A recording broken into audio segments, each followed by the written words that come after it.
Hey guys, Coach Joel here. Really interesting hand today from one of our elite Slack members. It's a hand where we have a really good problem. We actually flop top set on a dry board, and the whole question is how do we get the max value from this spot? So great problem to have. Let's review and dig in.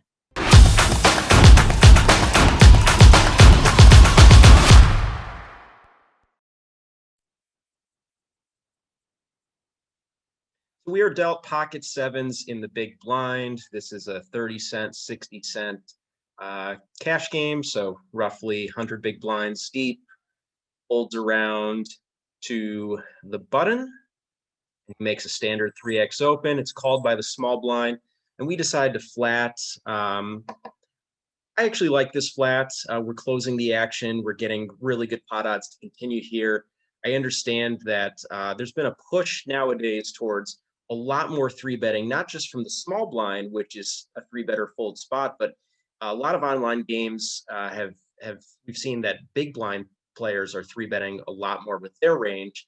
I just think sevens is going to play better from out of position as a call. It's a spot that, against two players, you don't have the best blocker, so it's unlikely that a squeeze is necessarily going to work with this hand.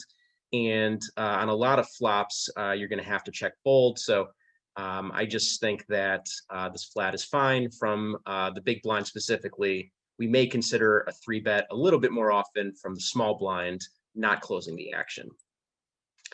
Anyways, we go to the flop and we flop absolute gin, 7-3-4 top set, checks over to us. And as usual, we're going to check to the pre-flop raiser here. We'd be doing this with pretty much all of our range. He can have, the best over pairs. We cannot, the way the pre-flop went. So makes sense that we check. He bets 3 and the small blind calls and we elect to call. And this is a really interesting spot. I think that on a dry board like this with top set, there is an argument to be made for flatting and for trapping. It's because we're blocking just so much of the top pair that exists here, and it's less likely that the small blind has some of those overpair hands.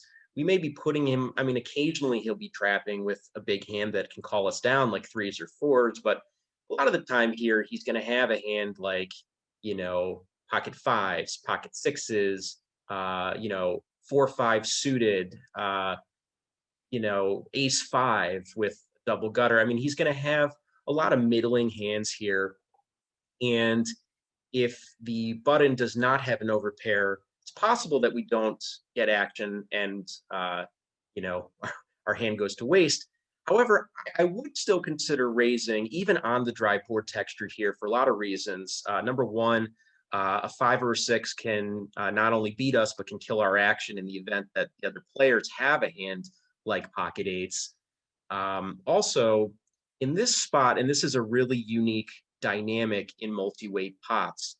So when two players call a C bet, seat 3 is going to be a lot less likely to be bluff heavy on the turn. I think he's going to filter his range considerably.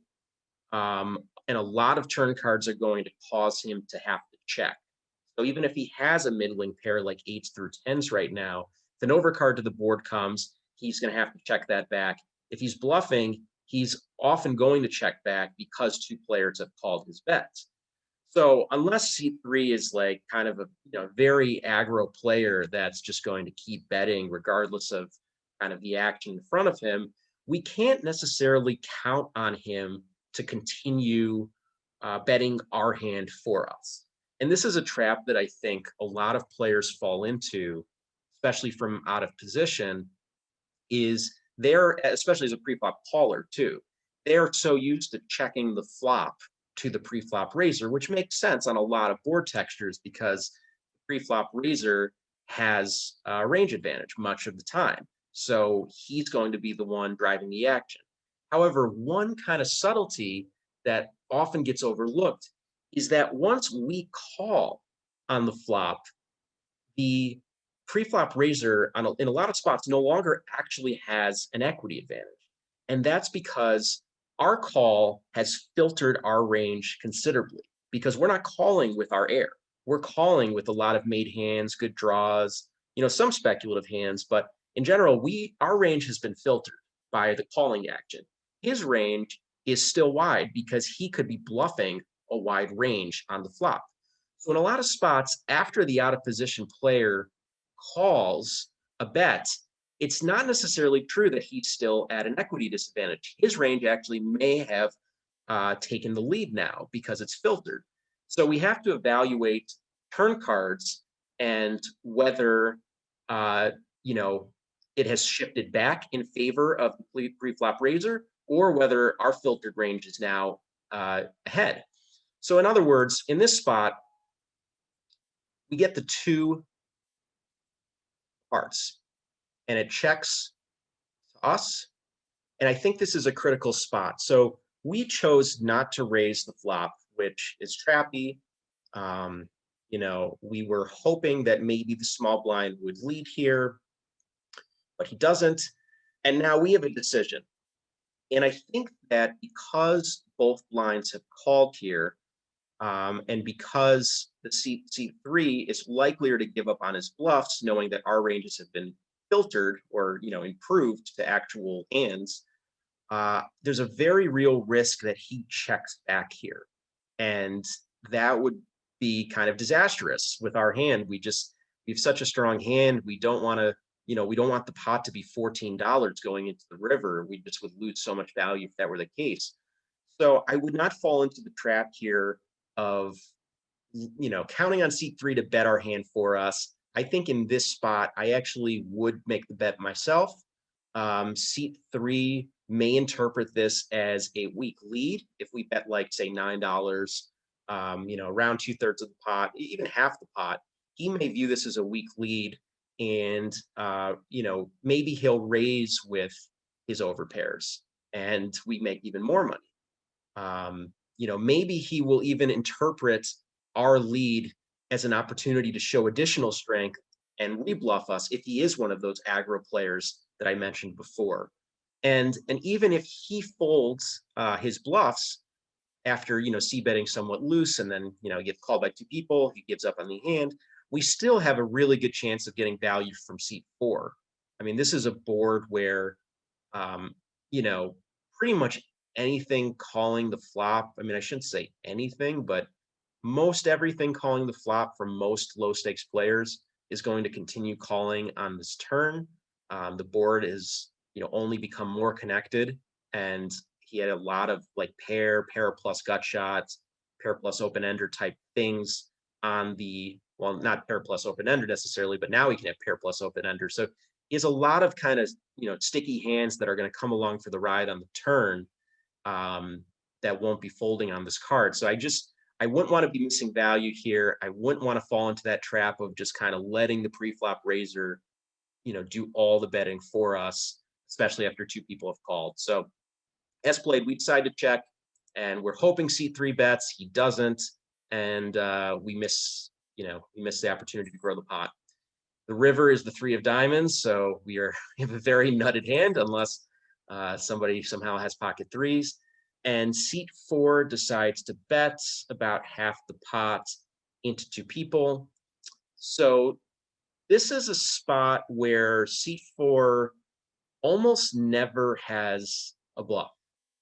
I mean, if you think about the hands he's calling the flop with, most everything is either a pair or a hand like ace-5 that turned to straight, or if he has a 3, he just made trips. It's very hard to find a hand here unless he's like reverse floating somehow with overcards with back doors.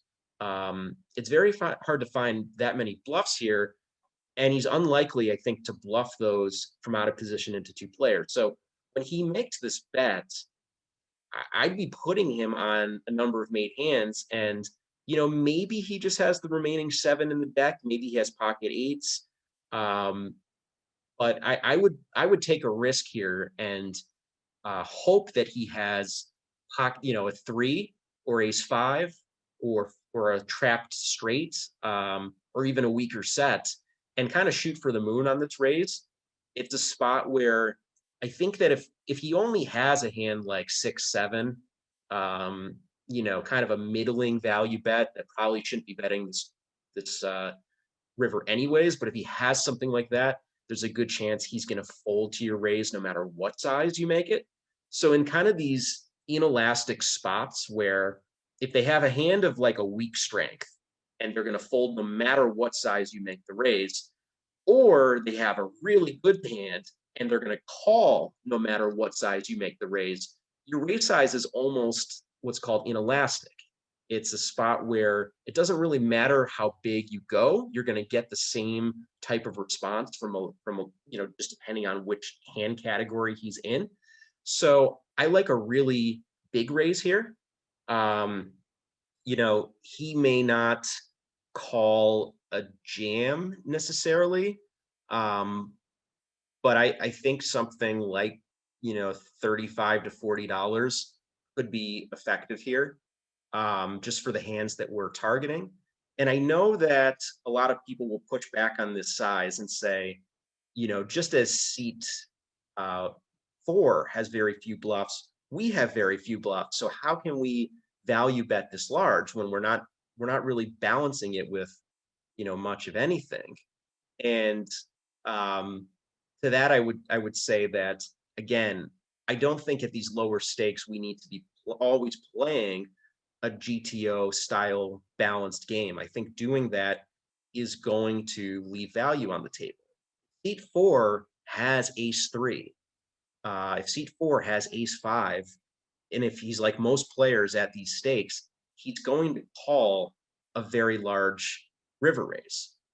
And he's not going to think that much about the fact that we don't have air in his range, because he's going to be thinking, I'm at the top of my range. I want to see what this guy has. He only flatted the flop. He checked the turn. Now he's raising the river. If I'm holding H3, what does he have? Maybe he has a weaker 3 or something. So it's a spot where I'd be raising very large.